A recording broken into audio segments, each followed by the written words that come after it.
what I'm trying to point out to you on the board is this. This crisis, number one, that comes is going to be a genuine crisis. This is going to be a crisis that's going to grip the whole world. I mean, everybody on the planet is going to say,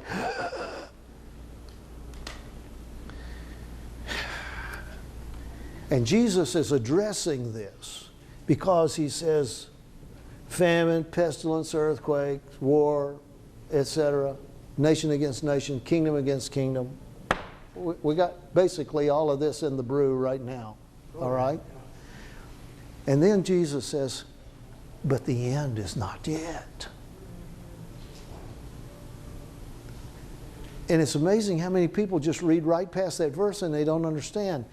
A lot of people are going to think this is the end, but it's not. And then they're going to come here and they'll be absolutely convinced this is the end. But the end is not yet. Because this is where the abomination of desolation spoken of by Daniel the prophet takes place. This is where Antichrist appears. All of this is right down at the very end. So what you try to do in a prophecy seminar is you don't want to offend people. They've been taught a certain way. They believe a certain way. And just because I believe something doesn't mean it's correct. So you don't want to offend anyone, but what you want to do is make it possible for people to, quote, think outside the box. Right. Think larger than they've been thinking. Question where they have not been questioning. And begin to look at the Scriptures literally before they look at it symbolically, quote, spiritually. I'll tell you how this plays out if you're dealing with a mixed audience of people who have come from all different backgrounds. You ask people, now let me ask you this. The Bible prophesied that Messiah would come from Bethlehem. Did Jesus come from Bethlehem? Yes. Yes. No, he came from Bethlehem. He was born in Bethlehem. Yeah. Okay? The prophecy is very clear. Out of thee, Bethlehem. It says he would be called a Nazarene. Was he called a Nazarene? Because he lived in Nazareth. Absolutely. Yeah. You can go right down through the list of these messianic prophecies. It says that he would be put to death, but none of his bones would be broken. It says that the soldiers would cast lots for his garments. All of this was done. So you ask people, were the prophecies literally fulfilled? Yes, they were. Well, then when we come to the prophecies down here, are we going to throw away the possibility, the reality that they're going to be literally fulfilled? And this is, a lot of people can't handle this because they've been taught all their lives that the 1260 days is 1260 years. And what they've done is proof texted themselves into this corner, and they've gone over here and picked up a verse and over there and pick up a verse, and you put all of this together and they turn days to years. But when you read it as it reads, it doesn't say that. And it's really nonsensical. I mean, there's nobody hanging around for 1260 years to say, this is the day. I mean, come on. See. So my first appeal to anyone is, let's read it as it reads first. We know there are parallels, we know their symbolism, we know their spiritual meaning, we know there are various levels of inspiration in all of this, but let's start with the real deal. Let's start with what it says. And I'm bringing you to this point because when we get over here to crisis number 2, we have to ask the question, why do the numbered days start right here?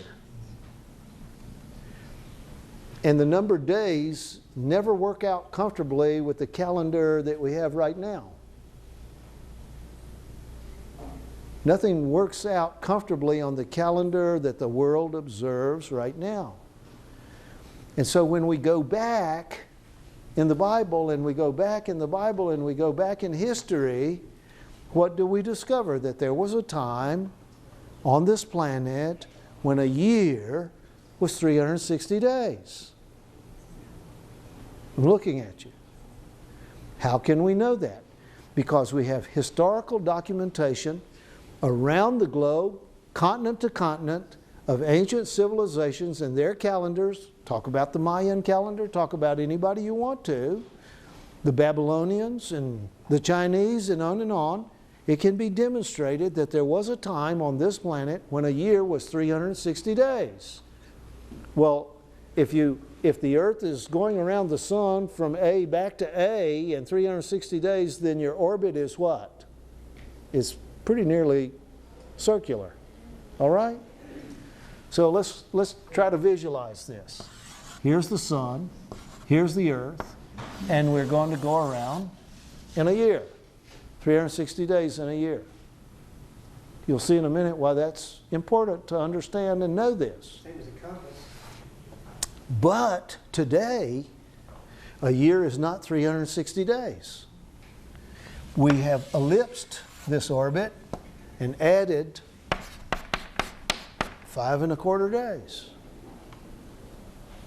So what? I have people ask me, so what? All the time. Well, here's the so what. Moses is in Egypt. And God says, you're going to go and tell Pharaoh to let my people go. And this is where, in the Exodus, God takes Moses and the children of Israel out into the desert, and he says, Moses, come up in the mountain now. I'm going to give you a blueprint. I'm going to give you a blueprint of a sanctuary temple that I want built. And then he says, I'm going to give you a second blueprint, and that blueprint has to do with the times in which you're going to meet with me, and I'm going to meet with you in this sanctuary temple. So this blueprint is in two parts. One part is the physical edifice, and the other is when we meet to have services in this physical edifice. Well, it turns out that Moses was living at the time when there were 360 days in a year. And so all of the feasts of the sanctuary and the instruction that accompanied the feasts, the sacred times in the sanctuary, were based on a calendar of 360 days. Now Moses and the Exodus is around 1440 BC, thereabouts. All right? We come how far from Moses and the Exodus and the sanctuary to Hezekiah, king of Israel, king of Judah and Benjamin. He's the king in Jerusalem when the Assyrians are coming. 700 years. It's 702, 701 BC. A year is still 360 days. But something happens when the Assyrians come down to besiege Jerusalem. In the Bible, the record is given 3 times in Scripture. This is amazing to me. 3 times. Somebody wanted somebody to get the point. See.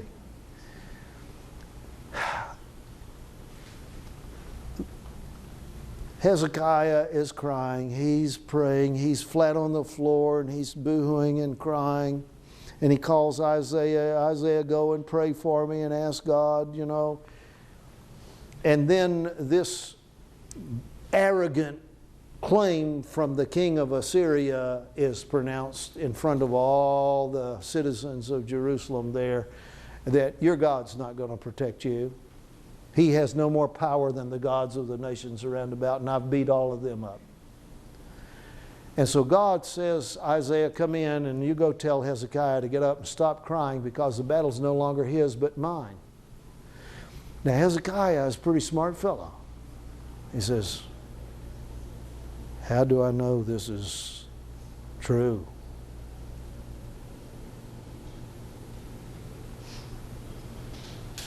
How can I bank on this? So God says, this is how you can know. Are you listening? You listening? Yes. This is how you can know. This year, you're going to eat whatever springs from the ground of itself.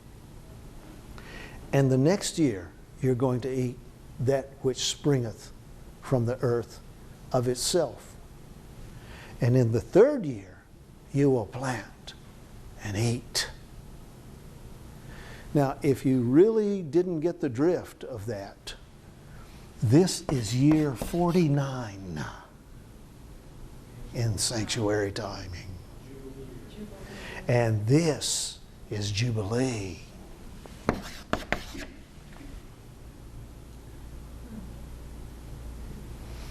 It's a Jubilee year that God delivers them from their enemies who have said, we're going to wipe you out, not one of you left. Are you listening? The record goes on to tell us when and how this deliverance took place. That night, it says, God rained hot rocks down out of heaven on the Assyrians. And when they woke up in the morning, it says, they were all dead men. 185,000 of them. All right? Can you think back before Hezekiah to Moses and Egypt and Israel and a midnight deliverance and the destroying angel and something passing over? So Bible scholars and historians have reckoned that the death at that night was a Passover night at midnight. That it was typed 700 years before in Egypt at the time of the Exodus. And here it happens. The Exodus was not the Exodus. You know that, don't you? This was not the end.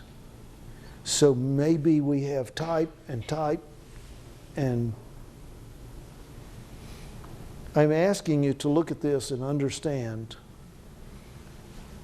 that whatever passed over in the heavens, a flyby on that night, came near enough the earth, it ellipsed our orbit. And it was in the days of Hezekiah, 702, 701 BC, that everybody on the planet had to change their calendar. Looking at you. Well, they wouldn't know that for several years. It took them, some of them, as much as 20 to 22 years to sort it out. The record suggests that there was one country, and I can't remember, one nation, empire, whatever, and they worked it out in about 2 years, but some folks are dumb. 5¼ days. Have you heard of the Mayan calendar? Oh, yeah. Have you heard that the Mayan calendar is one of the most exact and precise man-made calendars that we know about in the history of mankind? Would you like to know what makes the Mayan calendar so precise as opposed to other man-made calendars out there? Because they had 3 wheels in their calendar, and it's the gearing, it's the intersection of the gears on these 3 wheels that tell them 1,000 years in advance when there's going to be a solar eclipse, a lunar eclipse, and on, to the day, to the hour. Okay? It is amazing. But if you've seen any of the History Channel presentations of recent, they showed that there was one thing in the Mayan calendar that really made it so precise, and that was the 3rd wheel, which they added 5¼ days to the equation. And they're referred to as the evil days, the unwanted days, the unmentionable days. Well, why am I belaboring this point? Because Moses is 1440 BC and Daniel is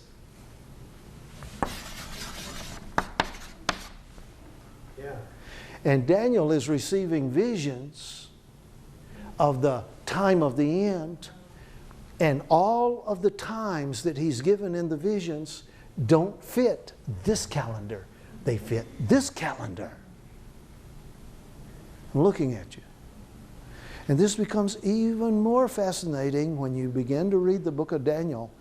And King Nebuchadnezzar, the guy that went down and beat them all up and tore down the walls of Jerusalem and tore down the temple and took the temple treasures to Babylon.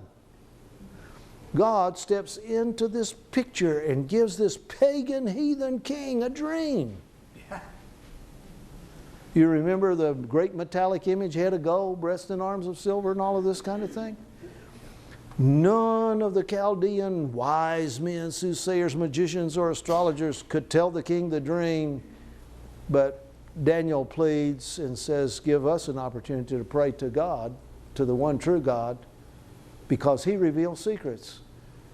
And the king says, you better find out. And so Daniel comes back. And these are two things he says to the king. King, live forever. He says, men can't tell you the future. There's a God in heaven who can do that. And God has shown the king what will be in the latter days. He also says, God will change the times and the seasons and remove kings and set up kings.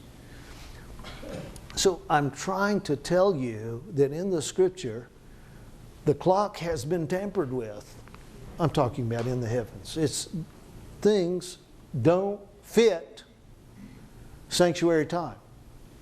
But in both Daniel and John, the times that are given, like the 1260, 3.5, 42, etc., are sanctuary times. And somewhere the clock has to be reset. This is why the time of the end, the measured days, have no meaning and cannot be understood until the clock is reset. Now, if you have a Bible close by, I want you to see with your own eyes. I want you to see something. Luke chapter 21.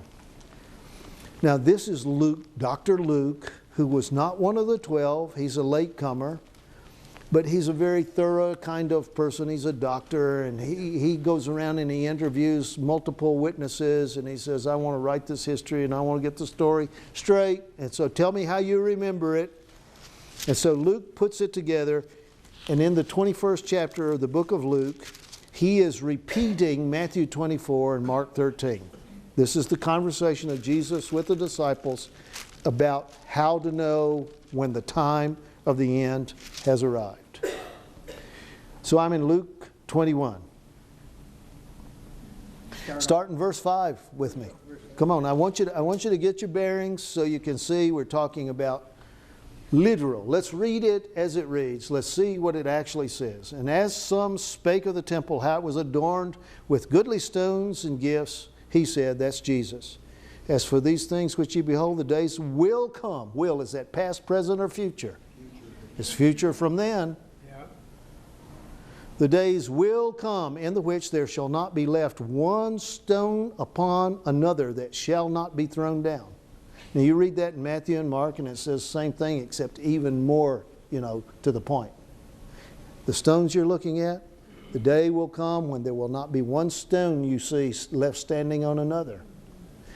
Well, there are several hundred of those stones still standing atop one another.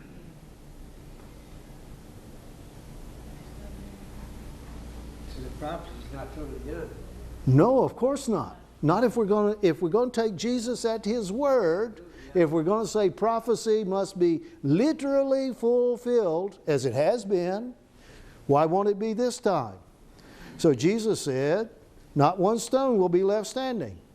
And they asked Him, saying, Master, when will these things be? What sign will there be when these things shall come to pass?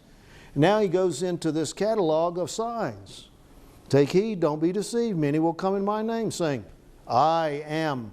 And in the Greek, this is the Christ.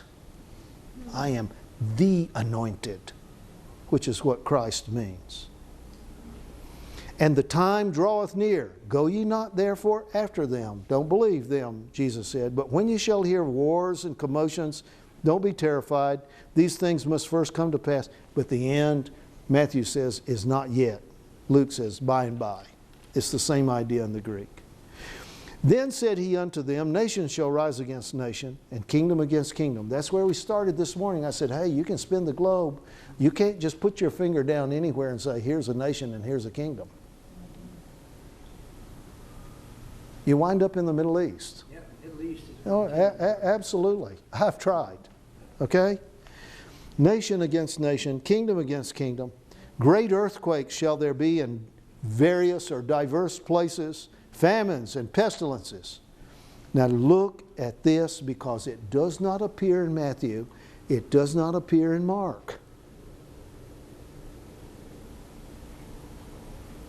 And fearful sights and great signs shall there be.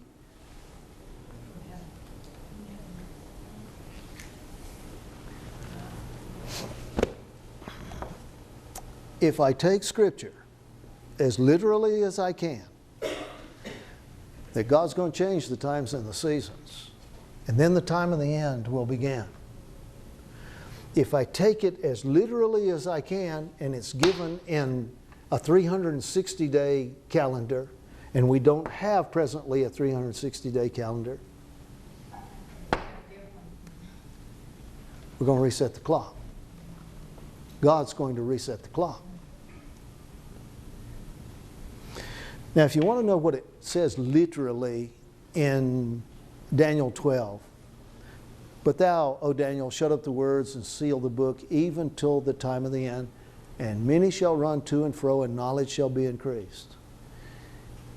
If you were to turn that into plain English, this is what it says. Daniel, seal the book. It even would say lock the book until the end of time, or time of the end, when many will run to and fro in your visions, and knowledge or understanding of your visions will be increased. That's what it really says. I shared that in a seminar.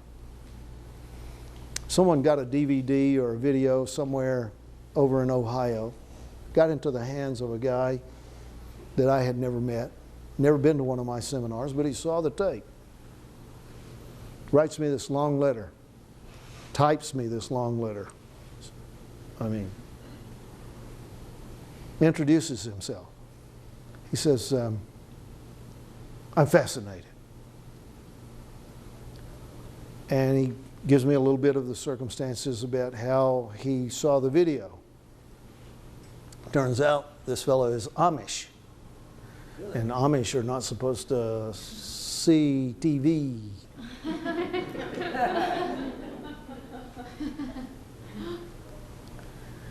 And Amish are supposed to ride in buggies with horses. They still do that. And the occasion was that he was walking to town because he didn't have the horse and buggy. He was walking to town, and this guy who knew him stopped and threw the door of his van open and said, if nobody's looking, I'll give you a ride. Okay? So he got in the van, and then he could slink down and hide, see? So nobody knew the dirty deeds that were being done. Well, it so happens the guy in the van has one of these players up there and a video player, and he's got my video going. Praise the Lord. Praise the Lord. What strange things happen on this planet. And so this guy is supposed to get out of the van in town, but he can't stop watching the video. So he says, keep riding. Well, I got to run errands. That's okay, keep riding. And so he keeps watching. And at the end of this day, this guy who's driving the van says, I got to go home, man. Go ahead, I'll walk to my place. So he goes. The video's still going, because there's 2 or 3 in the series, see? And the video's still going, and he says, you gonna go home? Not till I finish this. So the guy watches the whole series through. Now he's writing this letter, and you've got to hear his response. I'm fascinated. Well, it turns out that the Amish are of German Oh, descent. yeah. Okay? That was the Great Reformation. And you have to understand that Germans are very precise people. They like to do everything. See? It's in their nature. And the Amish believe that there is no Bible but the German Bible. And this fellow, while he can read and speak English and has an English Bible, he has a German Bible, and it's a High German Bible. Okay? And he says, I've read all kinds of people. I've heard stuff for years. But he said, when you got there to Daniel 12 and you start quoting Daniel 12 and verse 4, and he said, I knew I've got to hear this because that's what it says in the German. Okay? God has strange ways of grabbing people, you know. He would have never heard or listened in any. That's what it says. Shut it up until. And the clock's going to be changed. Now the context, read it. We just read it together. The context is earthquakes. You want to do a flyby? Do you know what that does on the rock?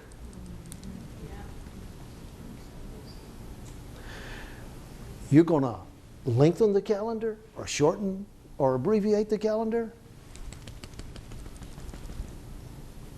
You're talking about a whole bunch of shaking going on. There will be earthquakes. Jesus says in many places. How about Oh, wow. So in case you don't know, on the satellite, we can see what we call great rifts, R-I-F-T-S, or fault lines, or ruptures on the planet. The one that is known as the Great Rift comes from up in Turkey and goes all the way down through the Middle East, through Israel, all the way down through the length of Africa. It's called the Great Rift. The Nile River flows on the Great Rift in Africa. But the Great Rift runs up, and the Dead Sea is the Dead Sea because of the Great Rift. And the Sea of Galilee is the Sea of Galilee because of the Great Rift. This is one of the greatest and most pronounced fault lines on the planet. Jerusalem sits right here. There is a fault line breaking off of this and a fault line breaking off of this, and there's your focal point. Right there. Right there. I am personally convinced, this is personal, I'm personally convinced that when this time comes, and I don't know the day and the hour that will happen, there's going to be a flyby in the heavens, and it's going to scare folks on this planet, because it's very likely this one passed on the outside of our orbit around the sun. That would tend to lengthen, okay? The next one, I'm judging, will pass between us and the sun, and whoa, a whole lot of knee-knocking going on, okay? And this would tend to retrograde the orbit. I'm just telling you how I see it.